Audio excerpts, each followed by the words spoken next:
now present George Edwards in Frankenstein.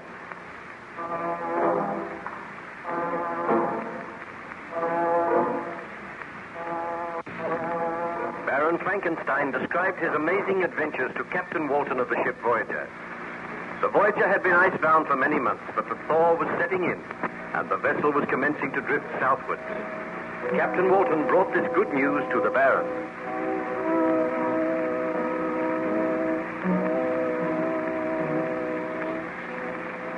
Baron Frankenstein, our journey homeward is commencing. The ice is breaking up.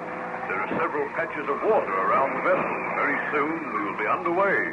I must leave the vessel at once. I know the monster is still alive. I cannot let you leave, Baron Frankenstein. You know that. You have no power to keep me here. Well, we are not making very much progress as yet, and I would sincerely like to hear the remainder of your story. I am writing it all in my journal.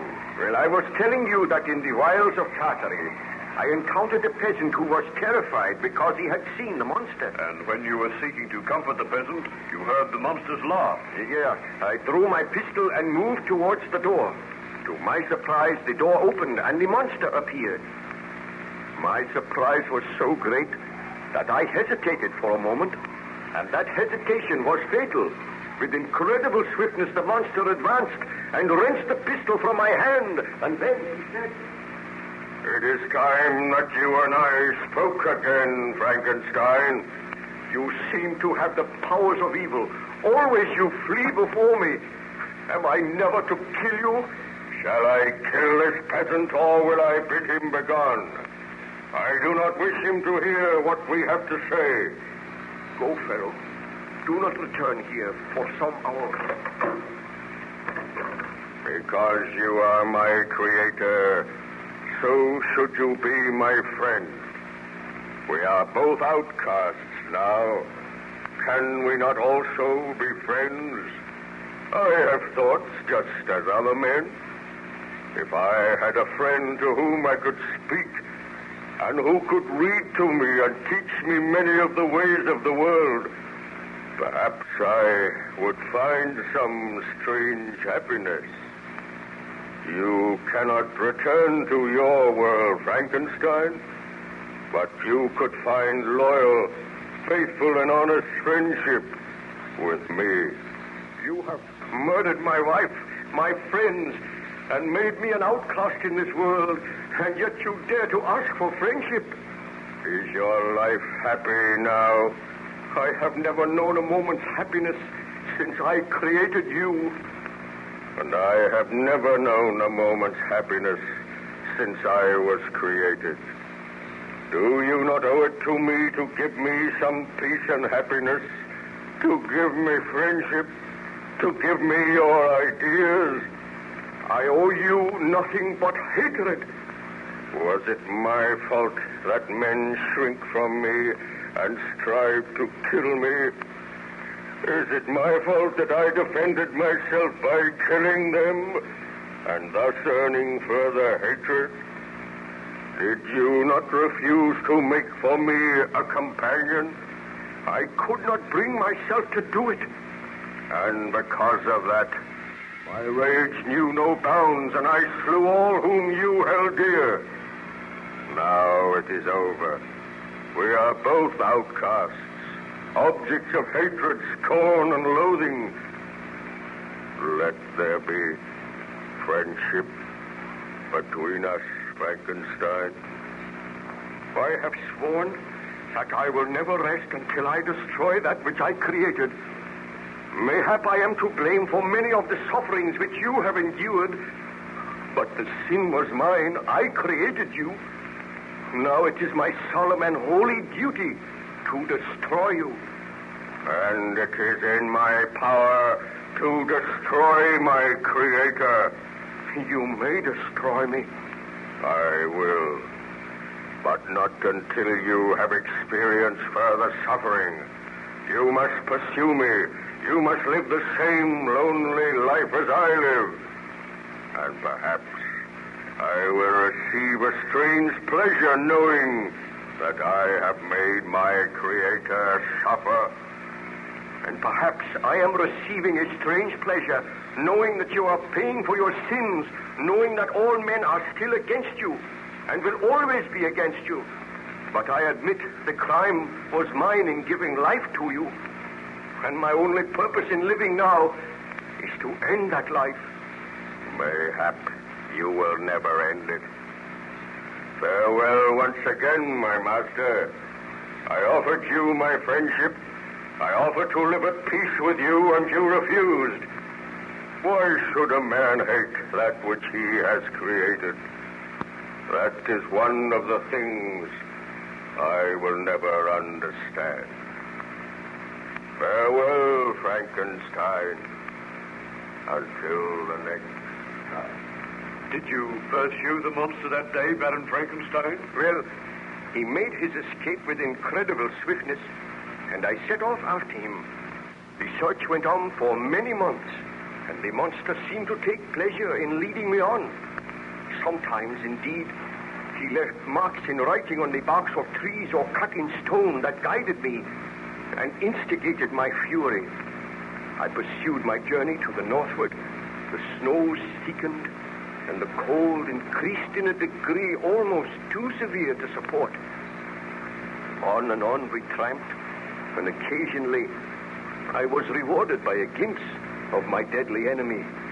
I realized that I was being led towards the frozen wastes of the north, and I procured sledge and dogs, traveling across the icy wastes and occasionally finding clues of the inhuman devil which I had created.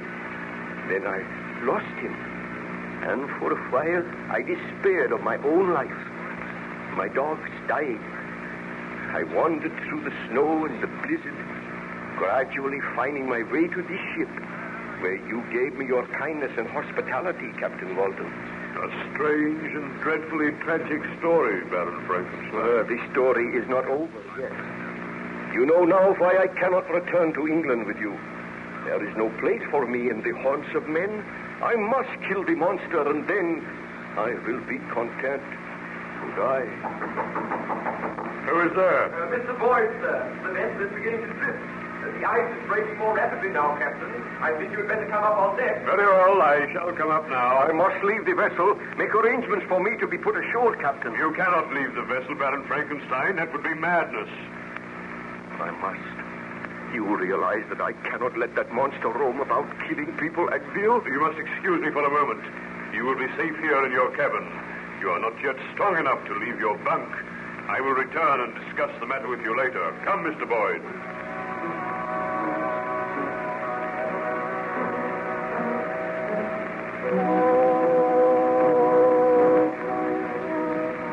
Well, have you any orders to give, Captain? We cannot carry any more sail at present. The vessel is moving slowly but steadily. Let her be kept upon this course, Mr. Boyd. Aye, aye, sir. Have any of the men seen signs of the monster? We have seen nothing for the past few days. I am glad. We are gradually gathering speed and making our way through the ice. By tomorrow, we should be well on the journey homewards. Then I do not think we will have any more to fear from the monster. But what of Baron Frankenstein? Are we taking him with us? Of course. You do not think we could leave him here? The men are afraid of him, sir. They say that he is responsible for bringing that evil monster aboard. They say all their lives are in danger. I beg of you, put Baron Frankenstein ashore. He will be an evil influence during the voyage. I am the commander of this vessel, Mr. Boyd. Baron Frankenstein is my friend. The men have been inactive all the while the ship has been icebound. They're ready for any mischief, and they've been grumbling lately. Well, we have started our homeward journey now. They fear that Baron Frankenstein, and they fear this monster. They say that the Baron must be put ashore. And I refuse. You do not know Baron Frankenstein's story as I know it. That man has suffered. Admittedly, it was through his own sin. But he could not have realized what misery he was to bring into the world and into his own life.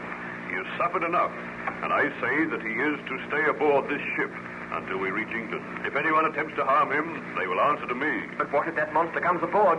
What if it means loss of life? All the officers are armed. If the monster comes aboard, we will shoot. It would be easy for the monster to come aboard. There is ice all around the ship. There is water on one side of the ship. We can watch the icebound side. And what if the crew mutiny? If the crew mutiny, they will be dealt with. Gather them here, and I will address them. All hands on deck. Let the officers stand with me, Mr. Boyd. So far, this voyage has been a success, and it will not be marred by any signs of mutiny on the part of the crew. I was only trying to do my duty in telling you what the men felt, sir. I am aware of that, and I am going to deal with the men. I assume I have the loyalty of the officers. We will obey you, sir, but we are afraid of this monster. If you will remember, he once attacked me. I do remember that. All hands on deck now, sir. Men, it has been reported to me that some of you are showing signs of discontent. For the greater part of this voyage, you have all given me your loyalty, and you have assisted me to make the journey a success. I ask you now not to mar that voyage by any murmurs of mutiny. I am told that some of you are afraid of my friend and guest, Baron Frankenstein. There is no need for you to fear him.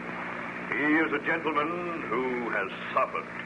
I know his story, and I feel deeply for him. As regards the strange monster which has sometimes come aboard this vessel, I can assure you that all the officers are armed, and if he comes aboard, they will shoot. Attempt to mutiny and disobey my orders, then you will meet with the punishment that is given to mutineers. Now trust in me, men. I will take you back home safely. And remember, if any harm comes to my guest, Baron Frankenstein, the man who harms him shall die. That is all. You may go. Baron Frankenstein, how did you get up here? I forced myself to leave my bed. I heard what you said, Captain. But your men need have no fear. I will go ashore now.